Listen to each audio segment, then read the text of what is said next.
আর আরেকটা বাচ্চা একদম সুস্থ, তার হাতও আছে, পাও আছে, নাক আছে, কান আছে, সব কিছু আছে, কিন্তু শুধু একটা জিনিস নাই, হলো সেটা হলো বাতাসটা নাই, রুহুটা নাই।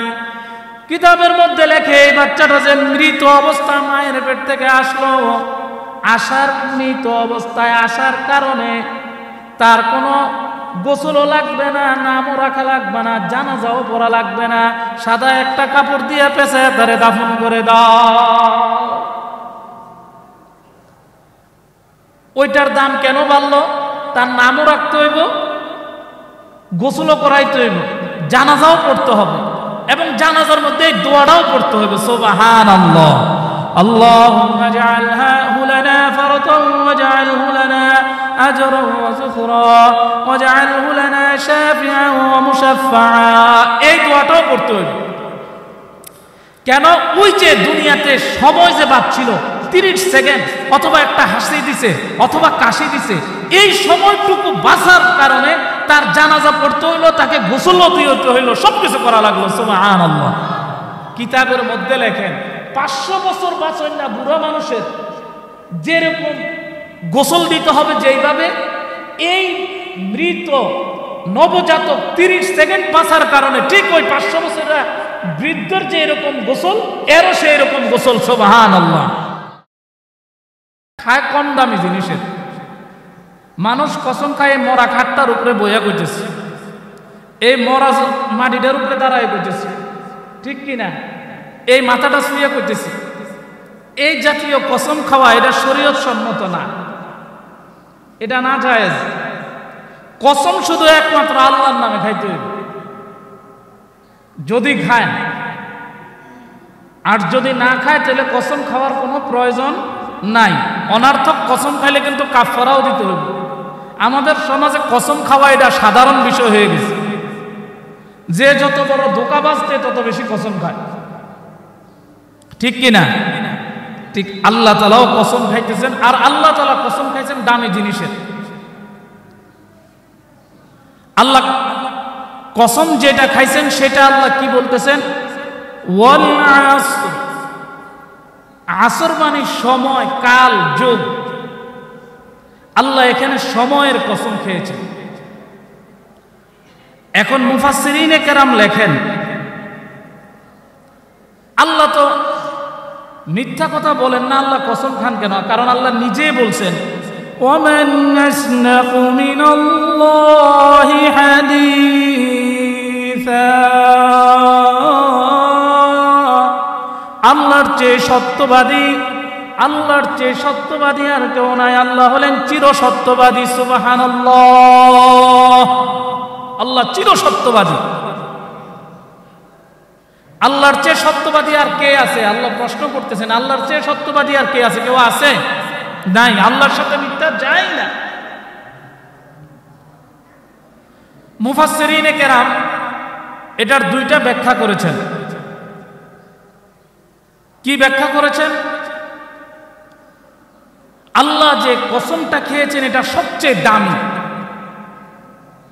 আর এই পৃথিবীর মধ্যে সবচেয়ে দামি জিনিস বলতে আমরা যা বুঝি মক্কা, মদিনা, মিনা, মুজদালিফা, আরাফা, হজরে আসওয়াদ, গারে হেরা, গারে সুর, বাইতুল মুকাদ্দাস, বাইতুল্লাহ, এই সমস্ত জিনিসগুলিকে, জায়গাগুলিকে আমরা দামি মনে করি। কিন্তু আল্লাহ এই সমস্ত জায়গার কোন জায়গার কসম আল্লাহ না খায় আল্লাহ সরাসরি বলতেছেন ওয়াল আসর, সময়ের শপথ, সময়ের কসম। এই যে সময়ের কসম খেলেন, সময় দামি না কম দামি, এটার দুইটা ব্যাখ্যা। একটা হইল আল্লাহ যে সময়ের কসম খেয়েছেন, নিশ্চয় আল্লাহ যে জিনিসের কসম খেয়েছেন এটা দামি। কেন দামি? আল্লাহর কথা এমনিই দামি। সুতরাং আল্লাহ তাআলা বেদামি কোনো জিনিসের কসম আল্লাহ খান না। আল্লাহ যেহেতু বলেছেন সময়ের দাম সবচেয়ে বেশি, নিঃসন্দেহে সময়ের দাম সবচেয়ে বেশি, সুবহানাল্লাহ। একটা। দ্বিতীয় হলো আল্লাহ কোরআনের মধ্যে বলেন ওয়াইন তাউদ্দু নি'মাতাল্লাহি লা তুহসুহা।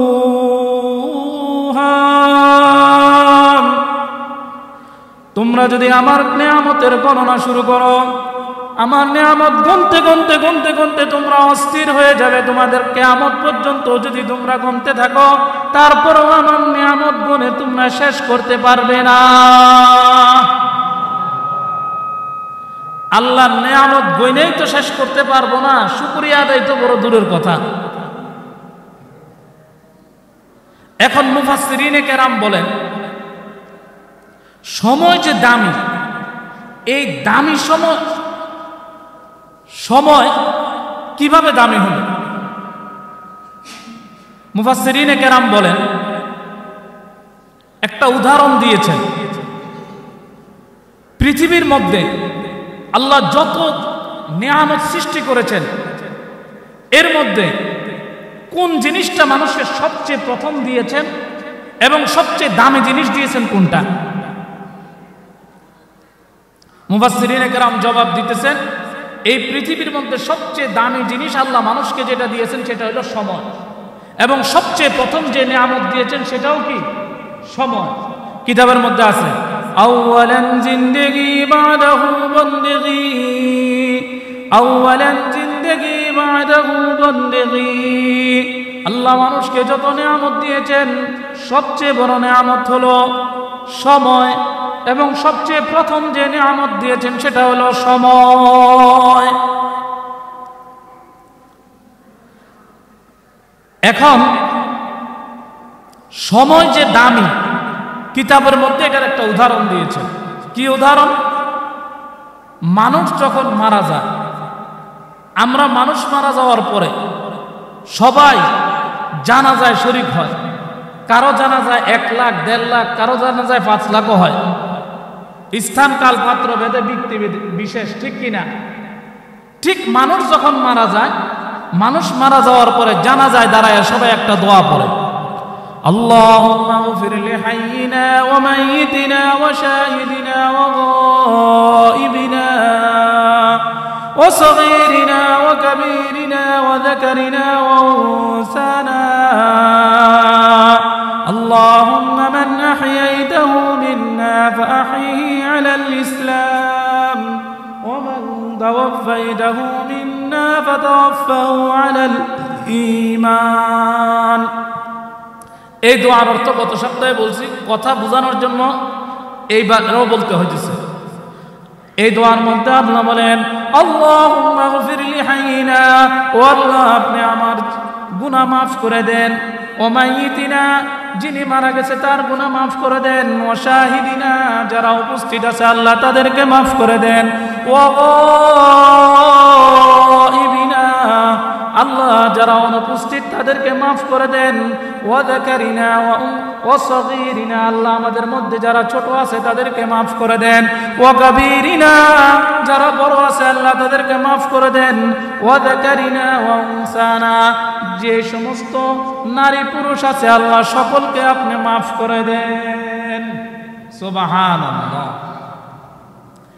এরপরে বলে, আল্লাহুম্মা মান আহইয়াইতাহু মিন্না ফাআহইহি আলাল ইসলাম। আল্লাহ যতদিন আপনি আমাদেরকে দুনিয়াতে বাঁচায় রাখবেন ততদিন ঈমান আমলের সাথে ইসলামের সাথে উপরে বাঁচায় রাখেন। সকলে বলে আমিন। ওমান তাওয়াফাইতাহু মিন্না ফাতাওয়াফাহু আলাল ঈমান।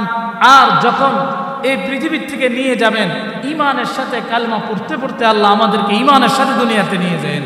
সকলে বলে আমিন। এই দোয়াটার অর্থ হইল এটা। এরপরেরটা হইল, এই দোয়াটা হইল বড় মানুষ, ছোট মানুষ, মাঝা মানুষ, সকল মানুষের জন্য এই দোয়া, মানে প্রাপ্ত বয়স্ক সকলের জন্য এই দোয়াটা। এই দেশের প্রধানমন্ত্রীও যদি মারা যায় দোয়া এটা, আমি যদি মারা যাই দোয়া এটা, সর্বপ্রথম সবচেয়ে বড় আলেমও যদি মারা যায় দোয়া কি? এটাই। কিন্তু যদি কোনো ছোট শিশু বাচ্চা মারা যায় তাহলে দোয়াটা ভিন্ন। কি? আল্লাহুম্মা জাআলহু লানা ফারতা ওয়াজআলহু লানা আজরান ওয়া যুখরা ওয়াজআলহু লানা শাফিআন ওয়া মুশাফফাআ। শুধু খালি মেয়ের বেলায় বলতে হবে হা, আর ছেলেদের বেলায় হু। যদি বাচ্চা ছোট হয়, যদি ছেলে হয় তাহলে বলতে হবে আল্লাহুম্মা জাআল হুলানা। আর যদি ছোট মেয়ে হয় তাহলে তার বেলায় এই দোয়াটা করতে হলে বলতে হবে আল্লাহুম্মা জাআল হালানা ফারাতা। দোয়ার অর্থ একই। কি অর্থ? হে আল্লাহ, আল্লাহুম্মা জাআলহু লানা ফারাতা, আল্লাহ আপনি আমাকে যেই বাচ্চাটা দিয়েছেন, এই বাচ্চাটা আল্লাহ আপনি নিয়ে নিয়েছেন, কোনো অসুবিধা নাই, আমি সন্তুষ্ট আছি আল্লাহ। আল্লাহ দুনিয়াতে যেরকম আমরা টাকা পয়সা ব্যাংক ব্যালেন্সের মধ্যে, ব্যাংকের মধ্যে জমা রাখি, এই সন্তানটাও আল্লাহ আপনার ব্যাংকে আপনি জমা রাখেন। ওয়াজআলহু লানা আজরান ওয়া যুখরা, আল্লাহ ওয়াজআলহু লানা শাফিআতান ওয়া মুশাফফাআ। আর আল্লাহ হাসরের ময়দানে এই বাচ্চাটা আমার জন্য সুপারিশকারী বানায়েন। সুবহানাল্লাহ। কিতাবের মধ্যে মুফাসসিরিনে কেরাম লেখেন, একটা বাচ্চা মায়ের পেট থেকে সুস্থ আসছে, অসুস্থ, মায়ের পেটের থেকে একটা বাচ্চা আসার সময় হাতও আনে নাই, পাও আনে নাই, চোখও আনে নাই, এই অবস্থায় মায়ের পেটের থেকে আসছে। কথাটা বুঝেন? হাতও নাই, পাও নাই, চোখও নাই, এই অসম্পূর্ণ একটা বাচ্চা মায়ের পেট থেকে আসছে। আসার পর সে মাত্র দুনিয়াতে 30 সেকেন্ড বাঁচছে, অথবা একটা হাসি দিছে, অথবা একটা কাশি দিছে, অথবা একটু নাড়াচাড়া করে বাস শেষ। এই অবস্থায় সে চলে গেছে। এই অবস্থায় সে হাসি দিছে, কাশি দিছে, 30 সেকেন্ড বাঁচছে, তার নামও রাখো, তাকে সুন্দর মতো গোসল দাও, এবং তার জানাজাও পড়তে হবে, তার দাফনও করতে হবে। সুবহানাল্লাহ। আর আরেকটা বাচ্চা একদম সুস্থ, তার হাতও আছে, পাও আছে, নাক আছে, কান আছে, সব কিছু আছে, কিন্তু শুধু একটা জিনিস নাই, হলো সেটা হলো বাতাসটা নাই, রূহটা নাই। কিতাবের মধ্যে লেখে এই বাচ্চাটা যে মৃত অবস্থা মায়ের পেট থেকে আসলো, আসার মৃত অবস্থায় আসার কারণে তার কোনো গোসলও লাগবে না, নামও রাখা লাগবে না, জানাজাও পড়া লাগবে না, সাদা একটা কাপড় দিয়ে পেঁচায় তারে দাফন করে দাও। ওইটার দাম কেন বাড়লো? তার নামও রাখতে হইব, গোসলও করাইতে হইব, জানাজাও পড়তে হবে, এবং জানাজার মধ্যে এই দোয়াটাও পড়তে হবে। সুবহানাল্লাহ। আল্লাহুম্মা জাআলহু লানা ফারাতান ওয়াজআলহু লানা আজরান ওয়া যুখরা ওয়াজআলহু লানা শাফিআন ওয়া মুশাফফাআ। এই দোয়াটাও পড়তে হবে। কেন? ওই যে দুনিয়াতে সময় যে বাঁচছিল 30 সেকেন্ড, অথবা একটা হাসি দিছে, অথবা কাশি দিছে, এই সময়টুকু বাঁচার কারণে তার জানাজা পড়তে হইলো, তাকে গোসলও দিতে হইলো, সবকিছু করা লাগলো। সুবহানাল্লাহ। কিতাবের মধ্যে লেখেন 500 বছর বাঁচেন না বুড়া মানুষের যেরকম গোসল দিতে হবে যেইভাবে, এই মৃত নবজাতক 30 সেকেন্ড বাঁচার কারণে ঠিক ওই 500 বছরের বৃদ্ধর যে এরকম গোসল, এরও সেই রকম গোসল। সুবহানাল্লাহ। কয় তার যেরকম জানাজা, এই নওজোয়ান যুবক, এই নবজাতকেরও ওই রকম জানাজা। সুবহানাল্লাহ। কোনো পার্থক্য নাই। কেন? কেন? সময়ের কারণে। কথা বুঝেন নাই? কেন? ওই যে 30 সেকেন্ড বাঁচছিল, এই এতটুক সময় বাঁচার কারণে সময়ের দাম আল্লাহ এত বিশাল করে দিয়েছেন। সুবহানাল্লাহ। কিতাবের মধ্যে লেখে এই যে 30 সেকেন্ডে বাঁচার কারণে এটা তার কি হইল? এটা তার পরকালে একটা পুঁজি হয়ে গেছে। সুবহানাল্লাহ। পরকালে তার কি হয়ে গেল? পুঁজি হয়ে গেল। কি পুঁজি হইল? কিতাবের মধ্যে লেখেন আল্লাহ তাআলা যখন হাসরের ময়দানের মধ্যে ক্লাস থাকবে, বিচার কার্য শুরু করার আগে, হাসরের ময়দান কায়েম করার আগে আল্লাহ হাসরের ময়দান কায়েম করবেন, বিচার দিবস আল্লাহ কায়েম করবেন। কোরআনের মধ্যে আল্লাহ বলেন অনুকিল্লু লাহুম ইয়াউমাল কিয়ামাতি ওয়াজনা। আল্লাহ হাসরের ময়দান কায়েম করবেন, আল্লাহ বিচার কার্য কায়েম করবেন।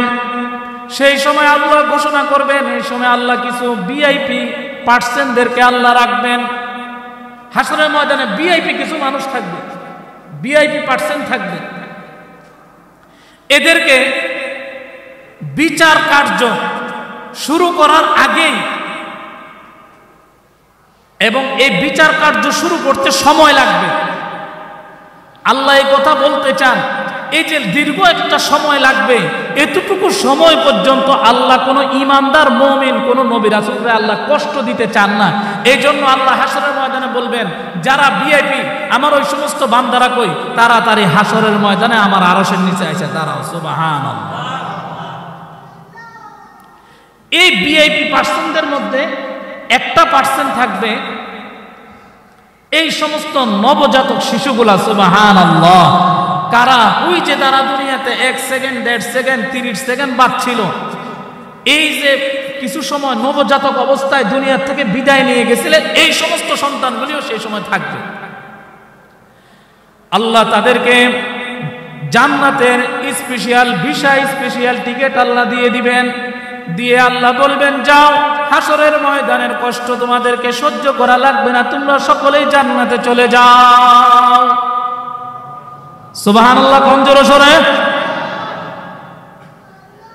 তোমরা জান্নাতে চলে যাও।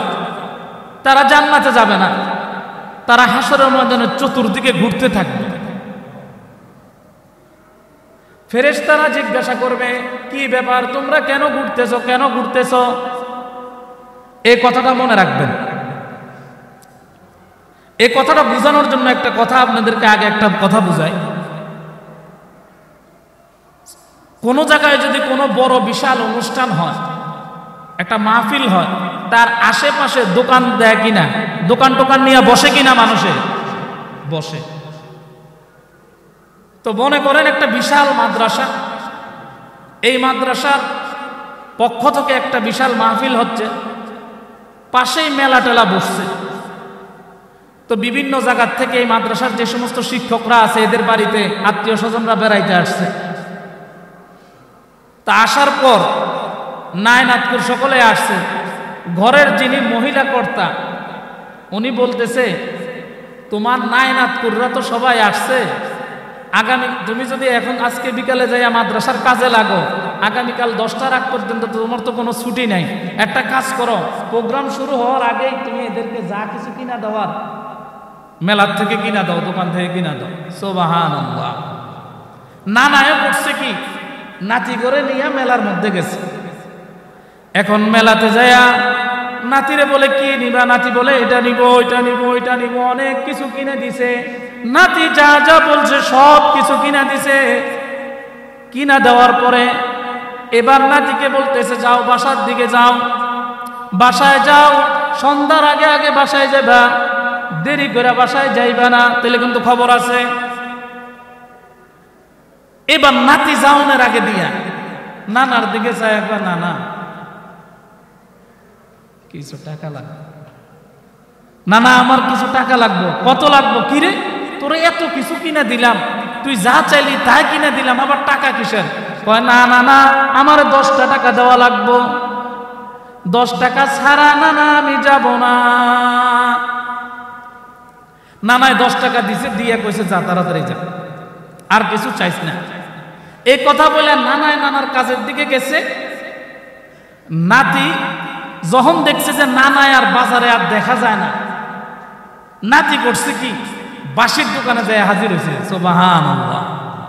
এবার নাতি বাঁশি কিনা সুন্দর করে মনের সুখে বাঁশি বাজায় আর সামনের দিকে আইতেছে। সামনের দিকে যখন আসছে, ঘুরান দিয়ে এই দেখে যে নানায় আবার কিনলে কে জানি ওই বাজারের দোকানের দিকে আইতেছে। এমন এক অবস্থা, সামনে নানা আর নাতি সামনাসামনি মুখামুখি। সুবহানাল্লাহ। নানায় দেখে তো গরম, ব্যাপার কিরে, তোরে না যা যা চাইলি সব কিছু দিলাম, আবার 10টা টাকাও দিলাম, তুই বাসাত না যাই এন কি করস? এবার নাতি একটু চেতে গেছে, হ্যাঁ সব দিছ, টাকাও দিছে, বাসি কিনা দিছ, বাসি। সুবহানাল্লাহ। এরকম হয় কি হয় না? জোরে কম তো। আমার বাসির দরকার, বাসি দিছ, আমি বাসি কিনছি, এখন যাইতেছি, আর বেতন লাগতো না। এখন নাতির এই কথা শুনা নানা মনে মনে খুশিও আনন্দ, আমার নাতি এত সুন্দর কথা কেমনে কইল। ঠিক মুফাসসিরিনে কেরাম কথা বুঝাইতে চাইতেছেন, এই ছেলেরে যত, এই নাতিরে যত কিছুই কিনা দেখ, খাওয়ার মিষ্টি কিনা দেখ, এটা কিনা দেখ, সেটা কিনা দেখ, এই নাতির মনের মধ্যে সবসময় ওই বাসি ছিল, আমার নানায় আমার যত কিছু কিনা দেখ, আমার বাসি চাই। বাসি যখন সে পাইছে এবার সে খুশি হয়ে গেছে। ঠিক কুরআন শরীফের মধ্যে আল্লাহ তাআলা মুফাসসিরিনে কেরাম এই কথা বুঝাইতে চাইতেছেন, হাসরের ময়দানে যখন ছোট ছোট বাচ্চাদেরকে জান্নাতের পারমিশন দিয়ে দিবেন, জান্নাতের ভিসা টিকিট দিয়ে দিবেন, তারা হাসরের ময়দানের মধ্যে ঘুরতে থাকবে, জান্নাতে যাবে না। ফেরেশতারা জিজ্ঞাসা করবে, কেন রে, কেন তোরা জান্নাতে যাস না, কেন, কারণটা কি? এবার ওই সমস্ত শিশুরা বলবে, ও আল্লাহ, দুনিয়াতে আমরা এমনি এমনি আসি নাই, আমাদের দুনিয়াতে মা ছিল, বাপ ছিল। আল্লাহ, আমরা দুনিয়াতে এমনি এমনি আসি নাই, আমার মা আমার 10 মাস 10 দিন গর্ভে ধারণ করেছে, আমার বাবা কত শত পেরেশানি আমার জন্য করেছে, বাজার থেকে কত জিনিসপত্র কিনে এনে আমাকে খাওয়িয়েছে। ও আল্লাহ, আজকে আমরা সেই মা বাবার উসিলায় দুনিয়াতে এসেছিলাম, তার বিনিময়ে আজকে আমরা জান্নাতে যাইতেছি। আল্লাহ, আমরা ততক্ষণ পর্যন্ত জান্নাতে যাব না যতক্ষণ পর্যন্ত আমাদের সাথে আমার মা বাবাদেরকে না দিবেন। সুবহানাল্লাহ, তাদেরকে না নিয়ে আল্লাহ আজকে জান্নাতে যাব না। আল্লাহ বলে, যা যা তোদের মা বাপরে খুঁজা বাইর কর, খুঁজা তোদের সাথে তাদেরকে জান্নাতে নিয়ে যা। दिल मेरा बन जाए एक मैदान हो, तू ही तू ही तू ही तू ही तू ही तू, दिल मेरा बन जाए एक मैदान हो, तू ही तू ही तू ही तू ही तू ही तू, कर ले जो करना है आखिर मौत है, एक दिन मरना है आखिर मौत है। এই জন্য আমাদের যাদের সন্তান মারা গেছে আমরা রাগ হব না, মনে মনে কোনো কষ্ট আনবো না, ঠিক আছে তো ইনশাআল্লাহ? কারণ আল্লাহ কোরআনের মধ্যে বলেন, কুল ইন্না সালাতি ওয়া নুসুকি ওয়া মাহইয়ায়া ওয়া মামাতি লিল্লাহি রাব্বিল আলামিন। আল্লাহ বলেন, আমার নামাজ, আমার কুরবানি, আমার জীবন, আমার মরণ সব কিছু বান্দা আমার জন্য। সুবহানাল্লাহ। এই জীবন কার জন্য? আল্লাহর জন্য। হায়াত আল্লাহর জন্য, মরণ আল্লাহর জন্য। বাচ্চা দিছেনও আল্লাহ, নিয়ে গেছেনও আল্লাহ। সুবহানাল্লাহ। সময়ের কত দাম বুঝে আসছে? একটা মুফাসসিরিনে কেরাম বলেন, সময়ের এত দাম, সময়ের এত দাম। একটা মানুষ দুনিয়াতে 60 বছর বাঁচছে অথবা 70 বছর বাঁচছে, এই 70 বছরে সে আল্লাহর নাফরমানি করছে, একদিনের জন্য, এক মুহূর্তের জন্য সে আল্লাহরে আল্লাহ বলে ডাকে নাই, আল্লাহকে সেজদা দেয় নাই, আল্লাহর সাথে শিরিক করছে, নাফরমানি করছে, একদিনও সে আল্লাহকে ডাকে নাই। কিন্তু মৃত্যুর আগ মুহূর্তে, মৃত্যুর মাত্র 1 মিনিট আগে সে আল্লাহর ভয়ে আল্লাহর দিকে রুজু হইয়া তার মনটা আল্লাহর দিকে ফিরে আসে। এবার চোখের পানিগুলি ছেড়ে দিয়া মনে মনে শুধু বলছে, ও আল্লাহ, এত বছর দুনিয়াতে বাঁচলাম, আল্লাহ এত বছর দুনিয়াতে বাঁচলাম, এক মুহূর্তের জন্য আল্লাহ তোমার বাতাস ভোগ করছি, তোমার অক্সিজেন ভোগ করছি, তোমার নেয়ামত পানি খাইছি, সব কিছু খাইছি আল্লাহ, ভক্ষণ করার পরও তোমাকে এক মুহূর্তের জন্য আল্লাহ আমি ডাক দি নাই। আমার মতো অপরাধী দুনিয়াতে আর কেউ নাই। ও আল্লাহ, আমি মনে মনে তোমাকে রব বলে স্বীকার করে নিলাম, আর আমি পড়ে নিলাম, লা ইলাহা ইল্লাল্লাহু মুহাম্মাদুর রাসূলুল্লাহ। কিতাবের মধ্যে লেখেন, এই লোকটার এই কালেমা শেষ হওয়ার সাথে সাথে আল্লাহ তার পিছনের জিন্দেগির সমস্ত গুনাহ আল্লাহ মাফ করে দিবেন। মুহূর্ত হায়াতের কত দাম, 1 সেকেন্ড জীবনের কত দাম। কয় এই যে সে কালেমা পড়ে নিল, আল্লাহ তারে তো পাকসাপ করে তার গুনাহ মাফ করে দিল, এমনকি আল্লাহ জান্নাতের মধ্যে এই দুনিয়ার চেয়েও 1000 গুণ মূল্যের 10 দুনিয়ার সমান একটা জান্নাতের মালিক আল্লাহ তারা বানাই দিল। আল্লাহ তারে বানাই দিল। সুবহান। এই জন্য এই হায়াতকে কাজে লাগাতে রাজি আছি তো ইনশাআল্লাহ। এই জন্যই বলেন ওয়াল আসর, আল্লাহ বলেন এই জন্যই বলেন ওয়াল আসর, আল্লাহ সময়ের কসম খেয়েছেন। এই পৃথিবীর মধ্যে যত কিছু আছে সবচেয়ে দামি হইল সময়। আউয়ালান জিন্দেগি বাদাহু বন্দেগি, আগে হইল জীবন, তারপর হইল ইবাদত। জীবন যদি নাই থাকে তাহলে ইবাদত কোন সময় করবেন? ঠিক কিনা? জোরে কোন, জোরে কোন, একসাথে কোন। আর সেই হায়াতরে নববর্ষ পাইয়া ফানুস আর বোমা বাজি আতশবাজি কইরা, বিয়ের সময় ডেকসেট গান বাদ্য কইরা, আল্লাহর নাফরমানি কইরা নিজের জীবনকে ধ্বংস করে দিতেছি। ঠিক কিনা? জোরে কর। এই সময় আল্লাহর, এই সময় আপনাকে আমাকে কে দিয়েছেন? জোরে বলেন।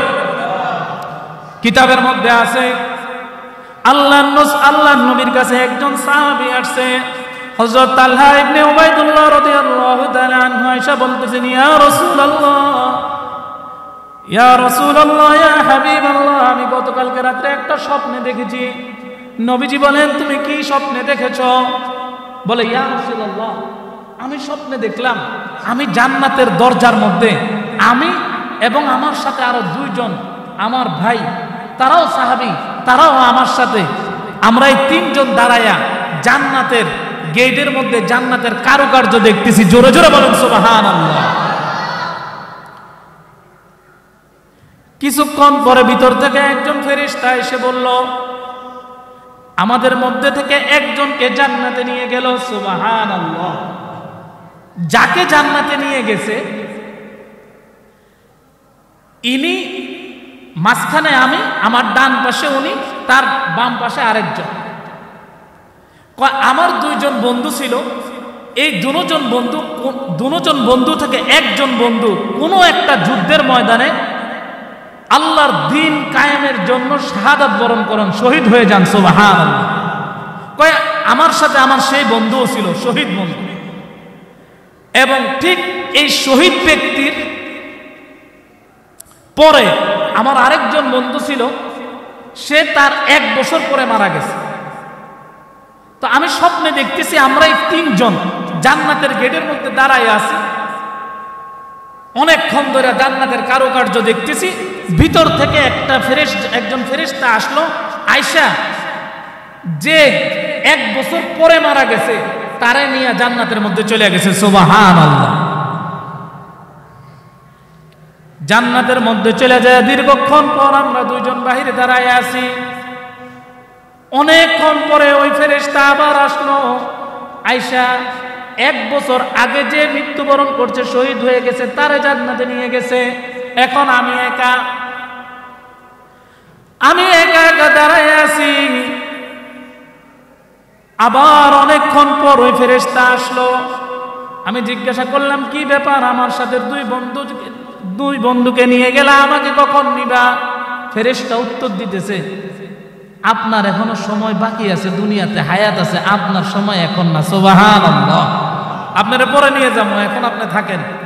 কিন্তু যেহেতু আপনি নবীজির কান মুহাম্মদুর রাসূলুল্লাহ সাল্লাল্লাহু আলাইহি ওয়াসাল্লামের সাথে হাত মিলাইছেন এবং কালেমা পড়ে মুসলমান হয়ে গেছেন, সাহাবী হওয়ার সৌভাগ্য অর্জন করেছেন, আপনার জন্য আল্লাহ এরকম একটা জান্নাতের ব্যবস্থা করে রেখেছেন।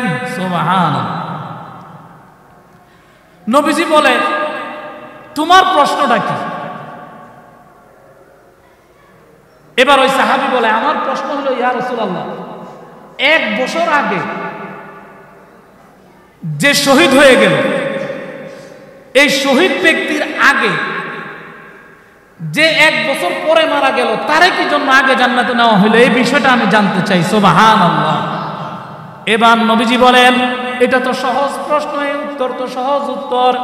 যেই লোকটা 1 বছর আগে আল্লাহর রাস্তার মধ্যে শহীদ হয়ে গেছে, সেই লোকটা পরে জান্নাতে যাওয়ার কারণ হলো পরবর্তীতে যে লোকটা মারা গেছে 1 বছর পরে সে কি একটা রমজান পায় নাই, সুবহানাল্লাহ।